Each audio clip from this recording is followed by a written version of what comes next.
Welcome. In today's conversation, I'm going to be talking about discontinuity or disruption. Some years ago, leaders of organization and churches were having to suggest that if those organizations or if those churches wanted to be able to have legitimate futures, that they had to create what was called disruption within the organization or create disruption within the church. This would allow the organization or the church to be able to put some distance between itself and the things that were holding it back. And in so doing, this disruption would allow churches to be able to face the issues that they really needed to move forward. And so you could imagine how gutsy and how risky this would be. Although most leaders knew that there had to be disruption, and in our case, we'll just confine it to our conversations about church, although a good number of church leaders knew that there had to be disruption, they also knew that they probably would not be able to survive that. They also knew that it would probably be impossible to get a leadership team or to get a significant number of people in the church to understand that a disruption was necessary so that people could actually embrace what God was doing and find a way forward through the disruption. So, behind the scenes talk, pastors would sometimes say, I know I need to create, or there needs to be a disruption in our church, but the consequence of that will be I'll lose my job.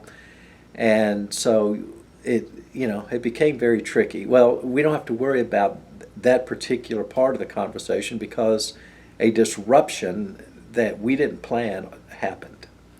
A huge disruption happened.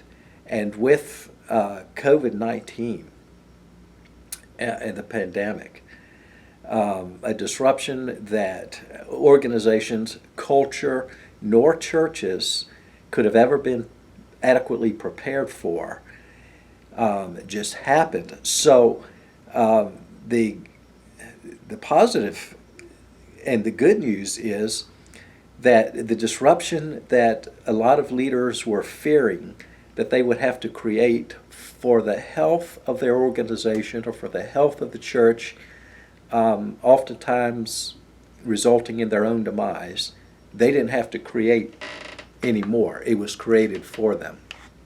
In that sense, disruption was a gift. So now the issue is not so much the conversations that churches or leaders in churches used to dread of wanting to have with their conversations about change. That conversation now is a given. Now the conversation is what kind of change. And so now that we know that there is a major global disruption that impacts nearly everything we can think of, and that it has impacted the church, now we are having to think about the kind of change that happens when there is a disruption.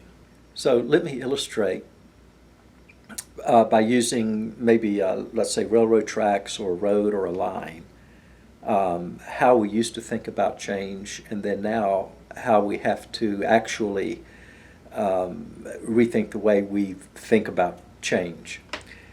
If you think about a train going down a track, road, a car going down a road, or a straight line, when you think about change, you just think about a vehicle, the train or the car going down the track, let's say. And the more things change, the faster the train has to go. Or the more culture changes, the faster you have to drive down the road just to keep up. Well, the reality is you never keep up And no matter how fast you go, you always are falling behind. And just doing a whole bunch of small, minor change did not, in fact, allow churches to get to the kind of change that was really needed. It just meant that people were thinking, we've got to do it more often, we have to work harder, we have to sweat more, we have to work faster, we have to pump out more stuff to more people to keep their interest up. And as you could possibly imagine, it didn't take long for burnout to be the number one thing that really wiped out church leaders. But what we need to do is not try to rush down the track. We need to actually use the disruption to think about how we even think about the kind of change that is necessary. So let's just take a moment and kind of think about those choices, the kind of change that I just described to you, of moving down a track, speeding up on the road, moving down a straight line as fast as you can. All of those are evolutionary in nature. In other words, you're on the same track, you're on the same road, or you're on the same line. You have just picked up the speed. So it is like change is coming faster and faster and faster and faster. Now, before the pandemic, I think most people were recognizing that and realized that we have to be able to change, but change was even coming faster than what we suspected, and that's burdensome to people. That's a hard thing. We want our roots to be strong, which in fact they have to be for fast change. And we didn't want to have to, deal with all of the issues that come as a fallout of change. However, things like the pandemic have reordered the landscape, and it is no longer an option of whether change needs to happen. The option is, what path of change will we take? So we can, churches or organizations can think about evolutionary change, or they can think about revolutionary change. The difference between revolutionary kind of change and evolutionary kind of change is that when we talk about revolutionary change, we're not talking about trying to go faster down the same road or pick up steam and move more quickly down the same tracks. We are talking about building new roads and laying new tracks. And that requires a tremendous amount of energy, but there's good news. God has given us the gift of discontinuous life, and I am confident He is telling us, hey, I've got this, I've given you my Spirit, we're going to build some new roads, we're going to lay some new tracks that will take you into a future that we simply cannot even begin to fully imagine yet. But that's going to be the work of His Spirit. If it were left to us, we would probably give in to the temptation of staying on the tracks we are, going down the road we have been for some time, just trying to figure out how do we do it harder and faster. But disruption and discontinuity allows us to totally rethink how we do what we do, why we do what we do, and to be honest about what are the things where there needs to be severance, and where are the things, or where are the places where there needs to be fresh and new imagination where there needs to be an opening up of the heart to God's Spirit as He leads us in days ahead. And churches will probably have about 3 different paths. One is going to be church renewal. So there'll be, a number of people, as there are right now. Already, I've seen books that have been published in light of all of this, and the idea is church renewal. Now, it's certainly a wonderful concept, a good thing. But if what we're doing is only renewing the church, just think about, take a step back and think about what is happening. We're only renewing the church that we knew. And it is exactly that church that we once knew that is the church that, even if renewed, will not be able to sustain the future.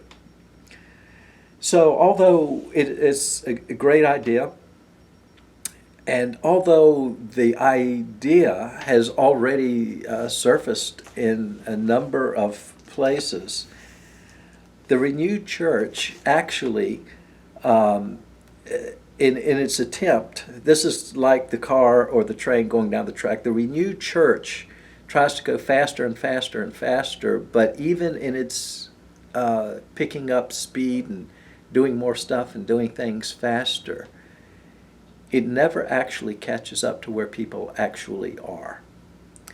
It may come close to catching up with where people are in the church, but there will always be a very significant disconnect between where the church is and where the people in the community are. And so no matter how fast you go and how hard you try to pump out new stuff, at the end of the day, with all of its effort, the church will always be far behind the world in seeking to connect, seeking to reach out with God's love, seeking to share the story of Christ. Another attempt is what is called the restored church. So, the renewed church tries to go forward as fast as it can based upon the same kinds of track that was laid years before. The restored church goes back to the past and looks at something like early Christianity and asks questions like, what did they do that we don't do? Now, quite honestly, there's a great deal of things that commend this particular mindset. It forces us to look at the Bible. It forces us to look at the early community of the church. And it forces us to say, how did they live among each other? How were lives changed? How did they live as a movement? How did they live in times of persecution? How did they become such an explosive worldwide movement? And what do we need to recapture from what it is they did? And there could be, a number of things that we might look at from the early church and say we need to recapture that. And I think that is a very healthy notion, and it's one that certainly I'm very partial to. And these are not new things to you because I've been sharing them. I just keep throwing them out there from the day I got here. I didn't always label them as such, but there's hardly, sermons that go by that I'm not trying to throw something out there about this. And what is it that we need to recapture that helps us to look more like the original church than the established church? So it's a great conversation. And it does allow the opportunity to kind of regather yourself and reorient the conversation. But the reality is, um, just grabbing a couple of things from, let's say, the book of Acts and importing them over into our current context, as healthy and as wonderful as that is, still would in most cases leave us disconnected from the people in the community. The third way is the way that is the most daring. But it just so happens we have a pretty daring God, don't you think? It's the way that calls for the greatest praying. It's the way that calls for the greatest faith. It's the way that calls for the greatest sacrifice. It's the way that it, in my judgment, calls for the greatest discipleship, the greatest stories that a people will ever have together. The disruption has come. It cannot be undone. It was given to us, presented to us. I think God is asking and inviting His people to walk alongside Him through this disruption. I think He is so confident in where He is going that He's not sweating it one bit. He is so sure of what life looks like on the other side of all of this. He doesn't have to slow down a step one little bit. He just wants us to come along. But in coming along with Him, it will mean that we have to reinvent who we understand ourselves to be. It means that we will have to reinvent our understanding of mission. It means that we will just put ourselves before God and say, God, you recreate in us. You create among our church family. You recreate what you want for your future. If we try to create it, it will certainly unravel. It will certainly not be something that connects with the world. If God creates it, it will be the most beautiful thing we could have ever imagined together. So I'm going to just challenge you to think about the kind of church that is willing in this time of disruption to have deep, meaningful, prayerful, risky conversations about reinventing. And this is not reinventing things on our behalf and asking God to bless it. This is just us pursuing God and wherever He's going, and it is His Spirit that reinvents, that reshapes, that refashions, that reorients our trajectory. So it's not about seeing how fast we can go.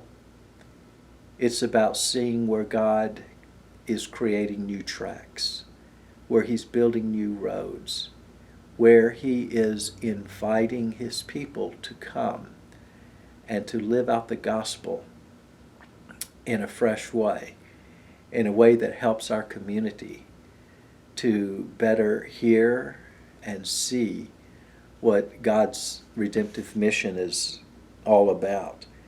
And it will mean that churches will have to not only deal with change as a norm, but in so doing, churches will have to live in the realm of being adaptive. In other words, we just won't be a church that adapts here or adapts there. um, being adaptive is a way of life. And when you think about your personal life, you do this every day, by the way. This is not new. You adapt to the weather of every day. You adapt to where you have to go, to what you have to do, perhaps to how you feel. You have to adapt if someone calls something unexpected and it alters your change. Think about the way that we live our personal lives every day. If you don't adapt, you will be so out of touch with life that you won't have a life. Churches have to do the same thing. We are living organisms. So, in all reality, think about transferring the way that we function as human beings, the way that we get about, the way that we encounter and experience life. Think about what that would look like in the context of an entire church body, where we are adapting constantly. It is continuous because it is normal, because it is healthy, because every day is fresh in you. And inasmuch as we would like to know what is going to happen tomorrow, we won't.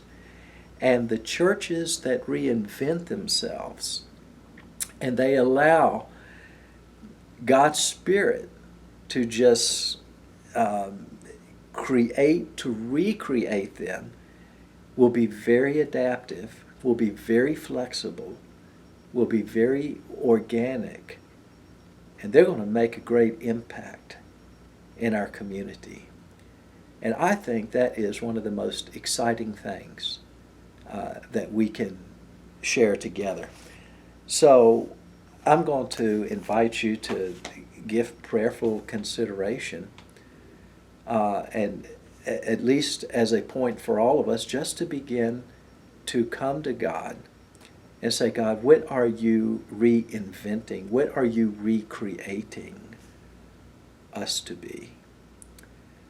How are you refashioning us?